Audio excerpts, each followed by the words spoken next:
उमर रो पड़े, कहने लगे आज मैं ईशा के बाद निकला हूं तो नबी पाक के सहाबा मुझे नेक कह रहे थे। फिर मैंने बच्चों की माँ से और बच्चों से भी पूछा है, वो भी मुझसे राजी हैं। पर उजाफा, तेरे साथ नबी पाक राज की बातें करते थे, सच बता कहीं उमर का नाम मुनाफिकों में शामिल तो नहीं? सच बता, उन मुनाफिकीन में तो शामिल नहीं, कहीं ऊपर ऊपर से तो नहीं सारा कुछ? हजरत उजाफा बिन यमान कहते हैं, मैं बाप के मरने पे इतना नहीं रोया जितना उमर के सवाल पे रोया।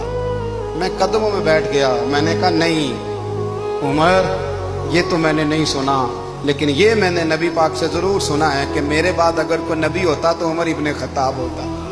ये मैंने अपने कानों से सुना है कि उमर जिस गली से गुजरे शैतान रास्ता बदल जाता है। ये मैंने अपने कानों से सुना है कि 950 साल हजरत जिब्रील जनाब उमर की शान बयान करें तो फिर भी बयान नहीं हो सकता। ये मैंने जरूर सुना।